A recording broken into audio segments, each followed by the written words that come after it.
News when you want it with Bloomberg News Now. I'm Amy Morris. There's your closing bell for this Tuesday on Wall Street, where stock bulls got a wake-up call from Wall Street CEOs. They warned investors to brace for a pullback amid worries that the market had gotten ahead of itself. We'll bring you the closing numbers. We do it each day for you here at Bloomberg. The S&P 500 lost 80 points. NASDAQ down 486 points. The Dow down 252 points. The 10-year Treasury yield at 4.08% and the 2-year yield at 3.57%. And Bitcoin wiped out its summer rally.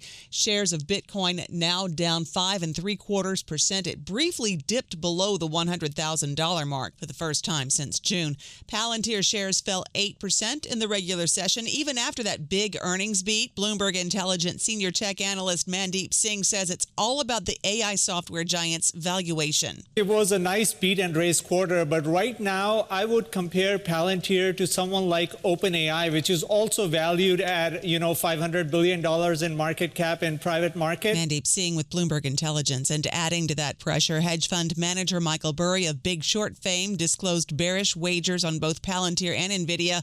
NVIDIA lost about 3% in regular trading. Papa John's trading was halted for volatility earlier this afternoon after the pizza chain shares dropped. And Reuters reports Apollo Global withdrew its offer to take Papa John's private about a week ago. Turning now to Washington and the government shutdown. The Trump administration will comply with a court order providing partial food assistance benefits, despite President Trump's social media post that suggested he would not release SNAP money until the government reopens. White House Press Secretary Caroline Leavitt. The administration is fully complying with the court order. I just spoke to the president about it. The recipients of these SNAP benefits need to understand it's going to take some time to receive this money. The administration plans to use more than $4.5 billion in contingency funds to provide recipients with half of the amount eligible households would normally get in November.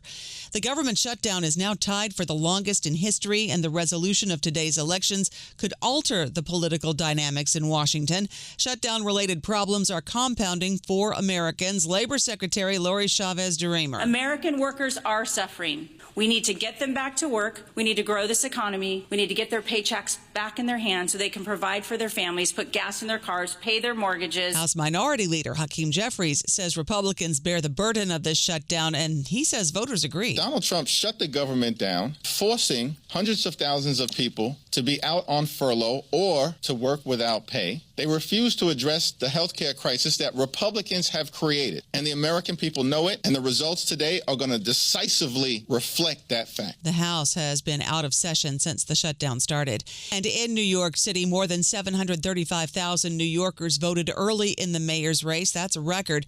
Bloomberg's Miles Miller has more on what that could mean for the outcome tonight. You've got to think about the new coalitions that Mamdani has been able to pull out, right? He's made some headway with black voters. He's made significant headway with young voters. He's got a whole new contingent of South Asian voters who are, becoming a new and important voting bloc here. Bloomberg's Miles Miller in Manhattan. And we should note Michael Bloomberg, the founder and majority owner of Bloomberg Radio parent Bloomberg LP, has endorsed Andrew Cuomo for mayor and donated to a super PAC supporting his campaign. Former Vice President Dick Cheney has died. He had a reputation as one of the most powerful and polarizing vice presidents in U.S. history. Former North Carolina Republican Representative Patrick McHenry is a Bloomberg contributor. But a real loss for somebody who really embodied the Republican Party and the conservative principles that I ran on, when I first got elected to Congress. The Cheney family says he died from complications of pneumonia and cardiac and vascular disease. Dick Cheney was 84 years old. That's news when you want it with Bloomberg News Now. I'm Amy Morris, and this is Bloomberg.